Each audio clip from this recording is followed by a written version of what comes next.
evening, everyone. Welcome to the Event Blueprint, Mastering Protocol and Power of Delegation. Our tagline today is Navigating Professional Standard and Systematic Leadership in Event Industry. My name is Rosalia Abidjan, and I will be your host for today's session. I'm truly delighted to have all of you with us, especially our fellow students who are preparing to enter the unique and of event management. So today, we are diving deep into a heartbeat of the event industry. We aren't just talking about parties or lunches. We are talking about the science behind them. Our focus today, which covers two vital pillars for aspiring event manager.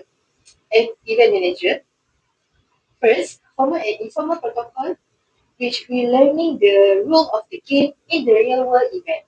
Second is systematic delegation, the art of managing tasks effectively so that you and your team can success.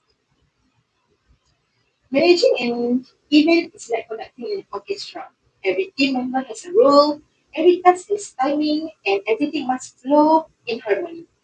But when the unexpected situation arise, how do we maintain a professional image when things get chaotic? To help answer this question, we incredibly honored to have our friend from Faculty Business Management, Yoido Fujala. She has a wide experience to be part of event industry. Please join me in welcoming our guest, Nurul Akila binti Kamal Faizal. Hello. Thank you for coming to joining us. Right, before we begin, then we have a short greeting from you lah. How does it feel back virtually with your junior today? Okay. Thank you for inviting me. I was super excited when I get the opportunity to join you. Okay, so basically, let me introduce shortly about myself. Yeah. My name is Nurul Akila binti Kamal Faizal. I'm currently in semester 5 in event management course. It's BA266 in UITM China. Alright. Thank you so much for the introduction. We are glad to have you with us now. Let's begin our discussion by exploring the role of protocol in the real event. So to start off, let's talk about protocol, something that often work quietly behind the scene, but play a major role in determining whether an event runs smoothly or not. Now let's begin our discussion by exploring the role of protocol in real event. To set foundation for our discussion, let's start with the basic. So, alright, are you ready for the first question? Yes, I'm ready. Okay. So my first question is, what are formal and informal protocol in the context of real event? So basically, formal protocol is referred to an unofficial rule, procedure, and ethic followed during the event, such as sitting arrangement and communication hierarchy. It's like, for example, you want to send an invitation to our prime minister, so you must follow the correct salutation for them to address them the correct way, like that. And as for the informal protocol, it is involved unwritten practices like teamwork, adaptability, and interpersonal communication between the Now that we understand what protocol are, so let's look at why the matter or why it's important for students to be exposed to real event protocol, and why is understand formal and informal protocol important in real life event management. So basically, it is very important for the student to follow the real life protocol in event management because it helps students to understand practical event management standards, improve professionalism, and prepare them to handle real world situations confidently and effectively. And then as for the why is it important to them understanding formal protocol and informal protocol? Because it actually helps individual maintain professionalism while adapting to a real situation, ensuring event runs smoothly, and expectations are expectation of stakeholder are met. That's a great Yes. point. So let's now look at how both formal and informal protocol work together during an event. So how do formal protocol contribute to the success of an event, and what role informal protocol play during event execution? Okay. So, common protocol provide a clear guideline for procedure, communication, and rule, which help maintain order, avoid misunderstanding, and uphold professionalism standard during an event. As for the informal protocol, it is to support the teamwork, flexibility, and quick problem solving, allowing the event team to respond effectively to unexpected situations. So formal protocol provide clear guideline, and informal protocol support the teamwork and allow team to respond effectively to unexpected situation, right? Yeah, yes, correct.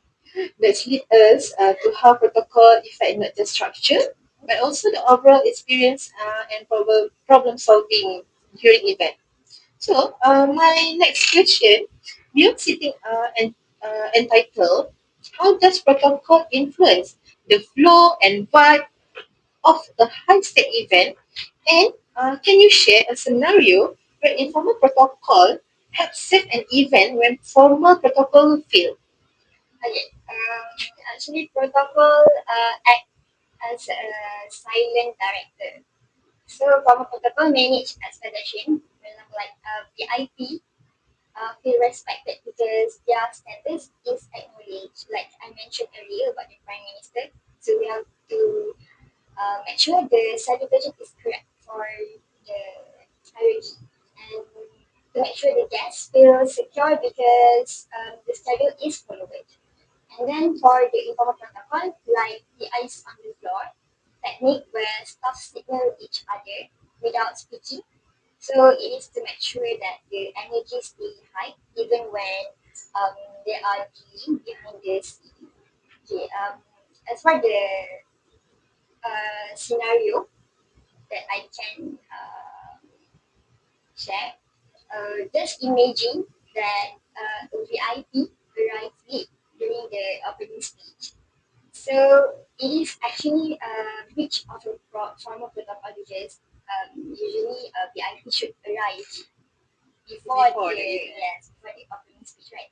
So the important thing for the informal protocol is a seamless adaptation where instead of stopping the speech, the usher team uses non-verbal cues to redirect the VIP to the secondary reserved seat without causing a scene. So it's about being professionally invisible during the event while solving a problem. Yeah. I like the word of being professional invisibly while solving a problem. So before we move to the next key pillar in the event management, let me ask the last question in today's digital era. Protocol also applies to online community. For students like us, what the etiquette for digital protocol when communication with stakeholder? Okay, in a digital age, protocol extend to how we use WhatsApp or email. And professionalism means respecting office hour unless it's an emergency. Using a proper salutation, like I mentioned earlier, like dear Tan Sri, hey. So it actually what reflecting our Uh, image as an event manager. And ensuring all digital communication is documented.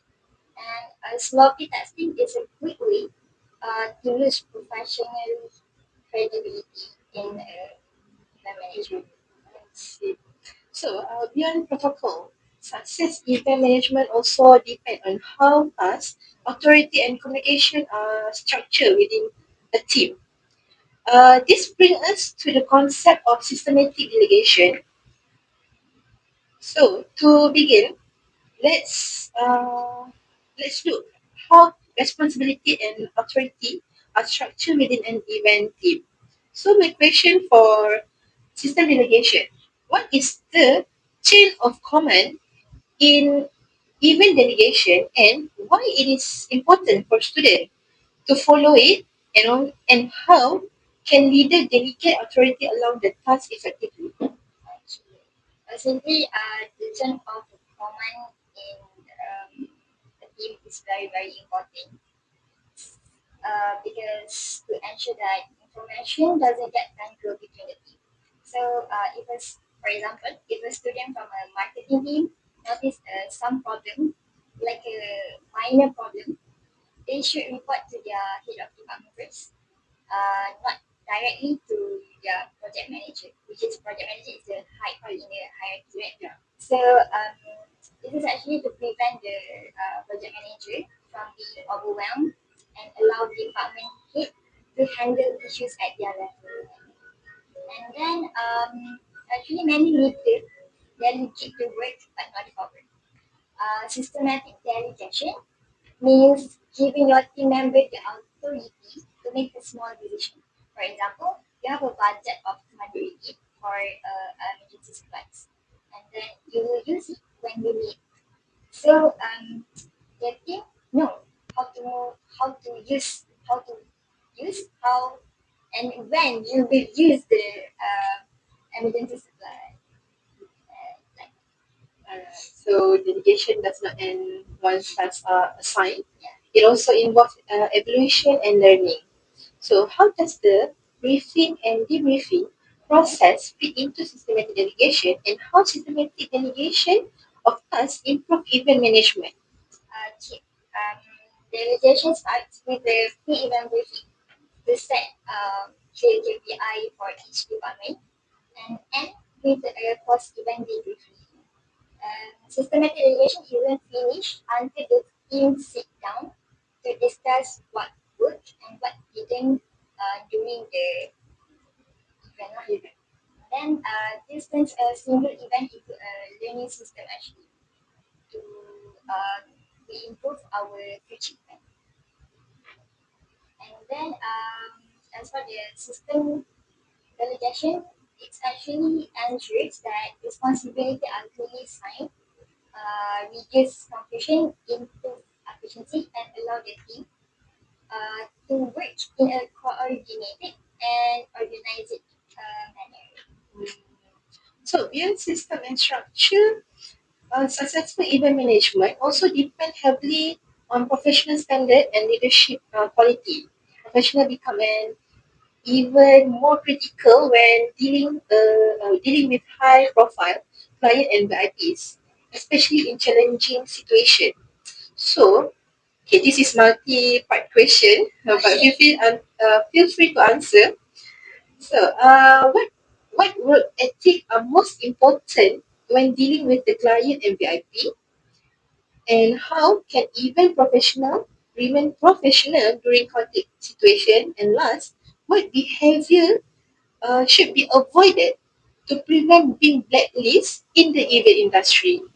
Okay, I will answer the first question. Okay, so actually, when we dealing with the client and VIP, work ethics center on integrity, professionalism, and service excellence is very very crucial for this.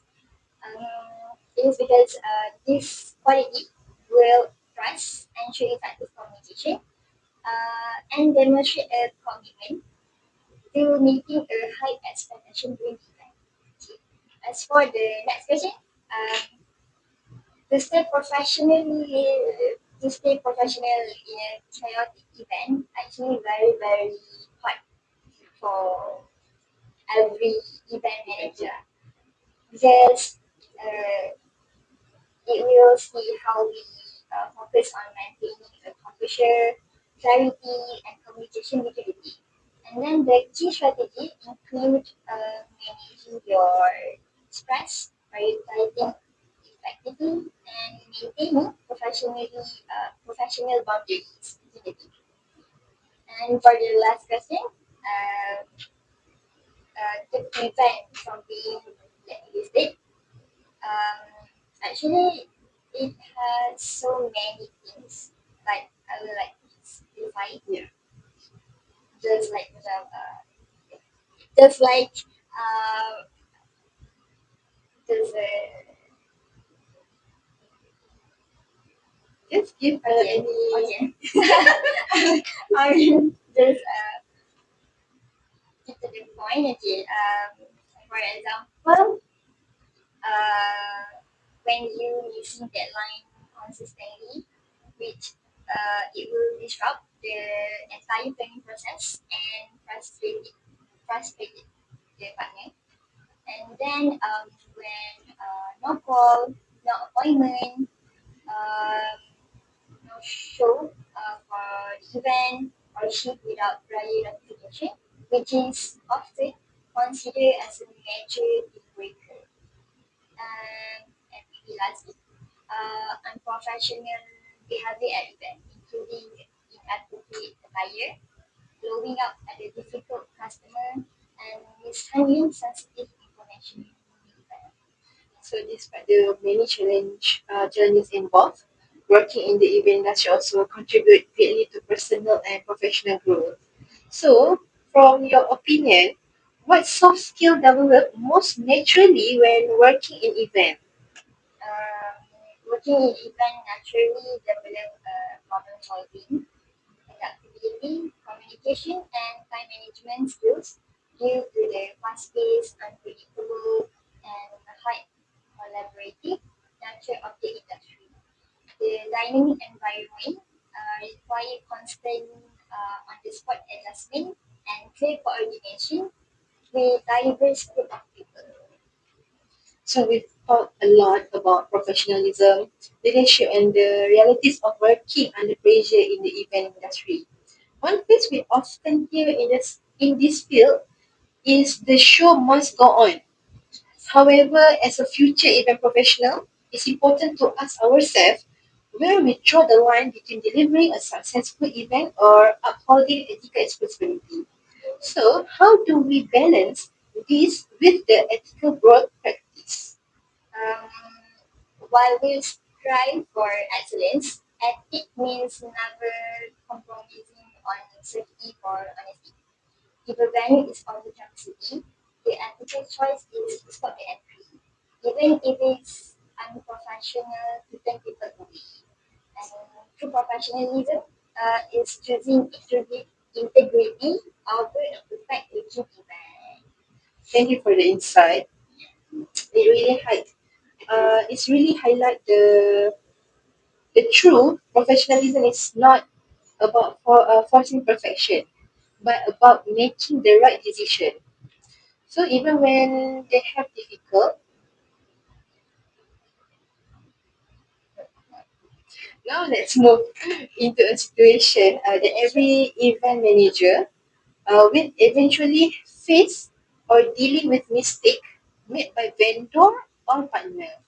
What is the golden rules for event manager to handle it? Um, praise in public, correct in private. Never quote a vendor or a teammate in front of guests or clients. It is very, very inappropriate for the event manager. So the way is take them aside, address the issue systematically, and focus on the solution. Your professional image is defined by how you treat people when things are going wrong. That's powerful reminder that how we handle problem often leaves a stranger impression that how smooth things run. Respect, emotional intelligence, and accountability truly define our professional image in event industry. So, as we conclude today's session, it is clear that effective event management require more than just technical skill. Professional ethics, emotional control, and accountability play a vital role in shaping one reputation in industry. A professional image is not defined by profession, but how we respond to pressure, challenge, and mistake with the integrity and respect. Thank you very much for to our guests for sharing such as valuable insight, and thank you to all the students for joining us today. May you apply this lesson confidently in your future event and career. Thank you and have a great day ahead.